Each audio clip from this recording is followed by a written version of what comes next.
ఈ రోజు ఈ జనదంకి చెప్పి తెలియజేస్తున్నాం. ఏదైతే నరేంద్ర మోడీ గారి నాయకత్వంలో, చంద్రబాబు గారి నాయకత్వంలో, పవన్ కళ్యాణ్ నాయకత్వంలో మనందరూ కూడా కలిసికట్టుగా పనిచేసి ప్రతి ఒక్కరు కూడా ఈ దేశ రాజకీయాలు చూస్తే గౌరవనీయులు భారత ప్రధాని నరేంద్ర మోడీ గారు ఈ దేశంలో అనేకమైన విశాఖపట్నం తీరాన్ని సముద్రం వరకే లిమిట్ గమనం కావాలి దగ్గర మా సముద్రం మా అదేవిధంగా వచ్చే 5 ఏళ్ళు వాళ్ళు మంచి పరిపాలన అందిస్తారు.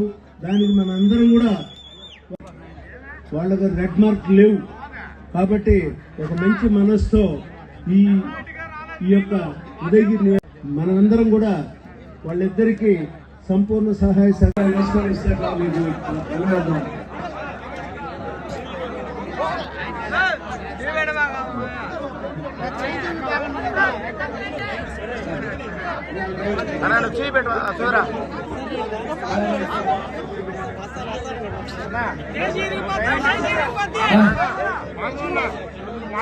శ్రీనివాసులు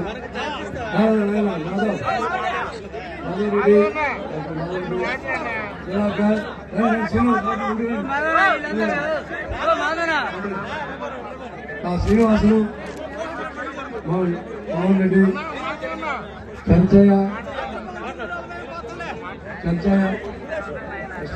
సురేష్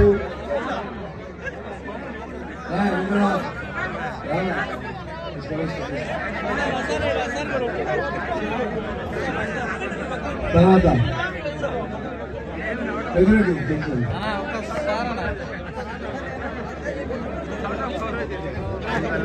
ఇంకా అఖిల్ అమ్మాయి జలుబడి అమర్నాథ్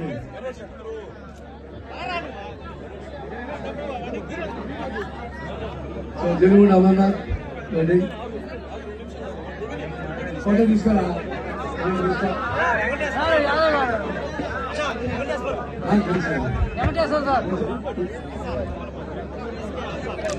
మంచి యాక్టివ్ సార్ బాగా యాక్టివ్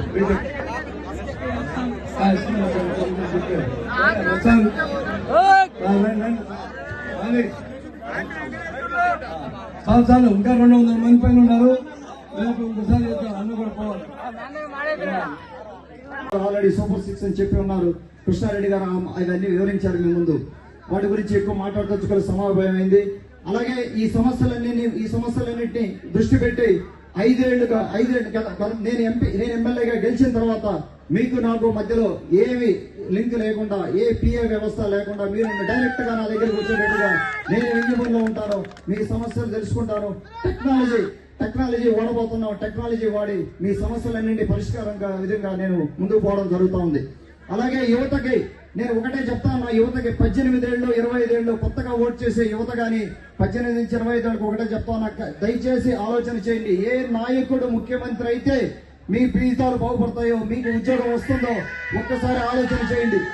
30 సంవత్సరాల క్రితం చంద్రబాబు గారు వేసిన రోడ్ మ్యాప్ ఐటీలో, ఇన్ఫర్మేషన్ టెక్నాలజీలో కానీ ఇతర రంగాల్లో కానీ ఆయన వేసిన రోడ్ మ్యాప్ పుణ్యమే నేను ఇక్కడి నుంచి మాట్లాడుతూ ఉన్నాను. నాలాగా కొన్ని లక్షల మంది ఎన్ఆర్ఐలు అమెరికా వెళ్ళడం జరిగింది. కొన్ని లక్షల కోట్ల హైదరాబాద్కి రావడం జరిగింది. మొత్తం అన్ని జిల్లాలకి ఆ డబ్బు రావడం జరిగింది.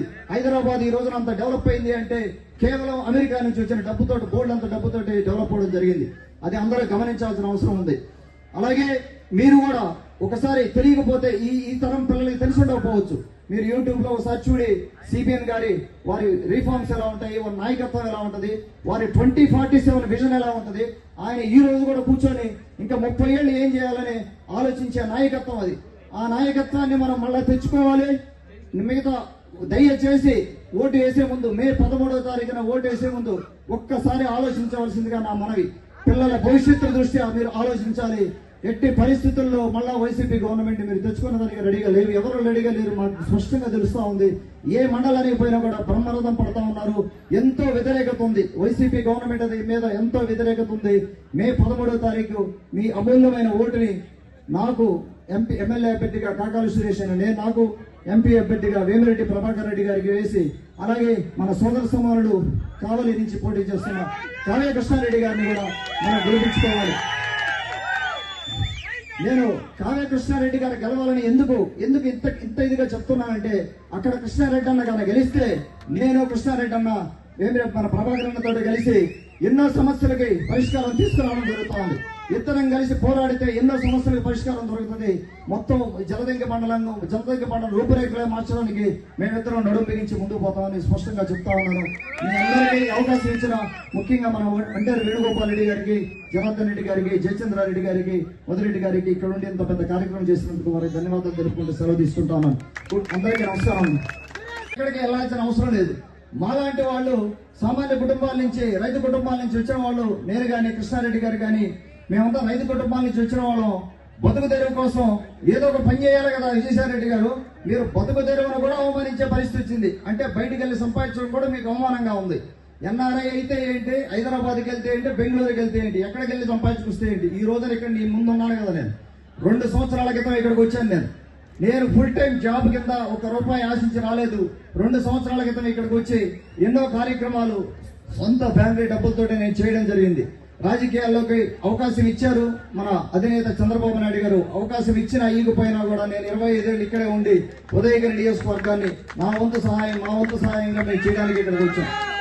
ఎన్టీఆర్ సంజీవని ఆరోగ్య రథం పెట్టి 29,000 మంది ప్రివెంటివ్ టెస్టింగ్ కావచ్చు, రకరకాలుగా అన్ని మండలాల్లో తిప్పి ఎంతో మందికి గుండె జబ్బులు రాకుండా కానీ పెద్ద జబ్బులు రాకుండా ఆపగలిగాం. అలాగే ఎన్నో సంక్షేమ పథకాలు సొంత నిధులతోటి మేము చేయగలిగాం. రాజగోపాల్ రెడ్డి గారు, మీరు ఇక్కడికి బ్రాహ్మణగా కూడా వచ్చున్నారు. ఇక్కడ 1000 ఎకరాలు ఎండిపోతా ఉంటే నీళ్లు తెప్పించలేకపోయారు. మీరు ఇన్ఛార్జే కదా, వైసీపీ ఇన్ఛార్జే కదా. మీరు 1.5 years ఏం చేశారు? మీరు కనీసం మాట్లాడుకొని, మరి మీరు విజయసాయి రెడ్డి గారు రాజ్యసభ సభ్యులు కదా, అది కూడా చేయించలేకపోయారు. మాట్లాడి ఎన్నో 1000 ఎకరాలు ఇక్కడ ఎండిపోవడం జరిగింది. ఒకటి నేను స్పష్టంగా చెప్తా ఉన్నాను, కావ్య కృష్ణారెడ్డి గారు కానీ నేను కానీ రైతు కుటుంబం నుంచి వచ్చిన వాళ్ళం. మేమిద్దరం కలిసి నీటి సమస్య మీద వేమిరెడ్డి ప్రభాకర్ రెడ్డి గారితో కలిసి పోరాటమే చేయబోతా ఉన్నాం. ఇక్కడ ఒంటేరు వేణుగోపాల్ రెడ్డి గారు కానీ, మన మాజీ శాసనసభ్యులు, గౌరవ శాసనసభ్యులు చంద్రశేఖర్ రెడ్డి గారు, విజయరామరెడ్డి గారు ఉన్నారు. పెద్ద పోరాటమే చేయబోతా ఉన్నాం. వెలుగొండ ప్రాజెక్ట్ కానీ, పెద్దిరెడ్డిపల్లి రిజర్వాయర్ కానీ, మన సోమశిల హై కెనాల్ కానీ కంప్లీట్ చేయడానికి కానీ, మన సీతారామ సాగర్ ప్రాజెక్టు గురించి ఆలోచించడానికి కానీ, అలాగే జలదంకి మండలంలో ఉన్న నీళ్ల సమస్య గురించి మాట్లాడడానికి ఆయనతో కలిసి సోదర సమానులు కావ్య కృష్ణారెడ్డితో కలిసి పోరాటం జరుగుతూ ఉంది. స్పష్టంగా చెప్తా ఉన్నా. అలాగే ఉదయగిరి 8 మండలాల్లో ఉదయగిరి నియోజకవర్గంలో టూరిజం డెవలప్ చేసుకోవాలి, మనకు అవకాశం ఉంది. దానికి మనం వేమిరెడ్డి ప్రభాకర్ రెడ్డి గారిని ఎంపీగా గెలిచిన తర్వాత వారి సహకారంతో ఆయన చేయాల్సి ఉంది. అది కూడా ఒకసారి గమనించాలని పెద్దల్ని, యువకుల్ని అందరినీ కోరుకుంటా ఉన్నాను. అలాగే ఇక్కడికి పరిశ్రమలు రావాల్సిన అవసరం ఉంది.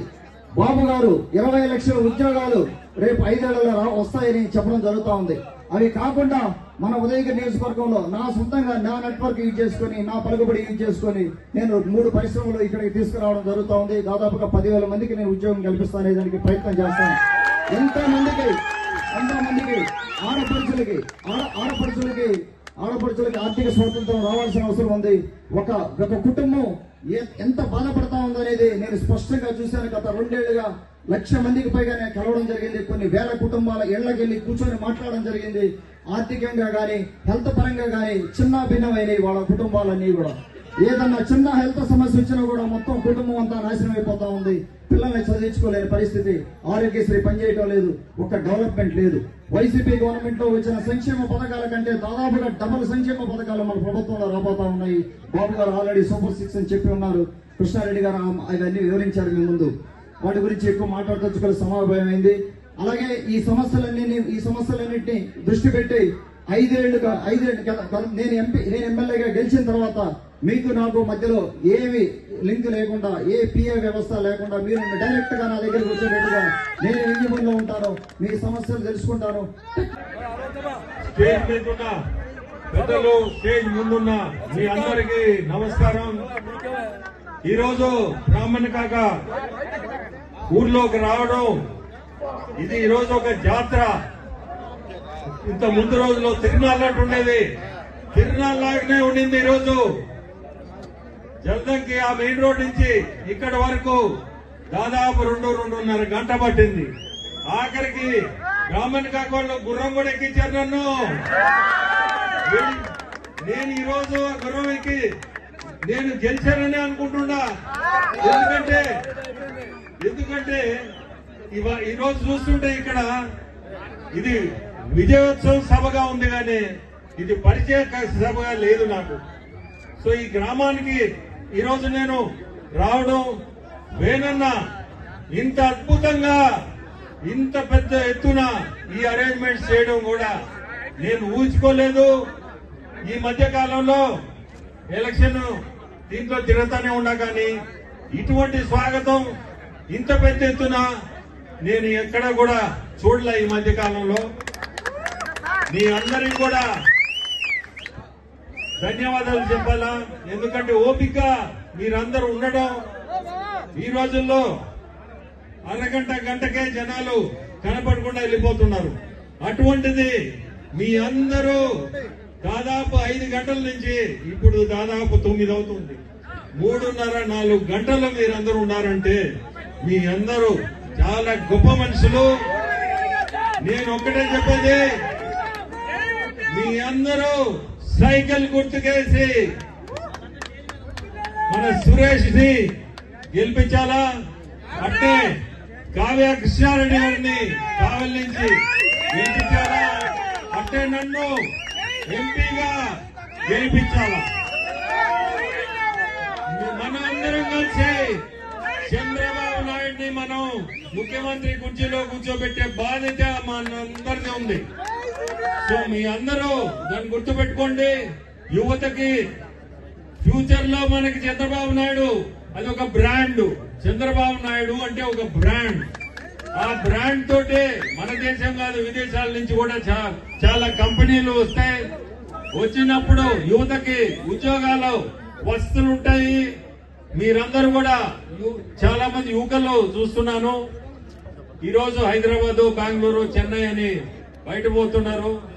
రేపు ఈ బ్రాండ్ చంద్రబాబు నాయుడు గారిని గాని మనం ముఖ్యమంత్రి చేసుకుంటే ఖచ్చితంగా మీకు పరిశ్రమలు ఇక్కడనే ఈ చుట్టుపక్కల గ్రామాలు గాని, కావలి చుట్టూ గాని, కావలికి దాదాపు ఒక పోర్టు కూడా వస్తుంది. ఈ చుట్టుపక్కల మన జిల్లాలో ఎన్నో వస్తువులు ఉన్నాయి, మనకి అవకాశాలు కూడా ఎక్కువ ఉన్నాయి.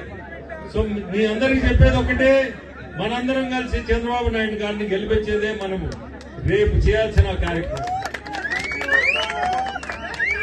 ఇంకోటి చెప్పాలా, విజయసాయి రెడ్డి గురించి మాట్లాడితే డబ్బున్నాడు అంటాడు. ఆయన ఏం పేదోడు కాదు, 1000 ఎకరాలు ఉన్నాయి, 100 కాదు 1000 ఎకరాలు ఉన్నాయి. మరిన్ని వీడియోస్ కోసం ఛానల్ ని సబ్స్క్రైబ్ చేయండి, లేటెస్ట్ అప్డేట్స్ కోసం వాట్సాప్ ఛానల్ ని ఫాలో చేయండి, అండ్ లింక్ డిస్క్రిప్షన్ లో ఉంది.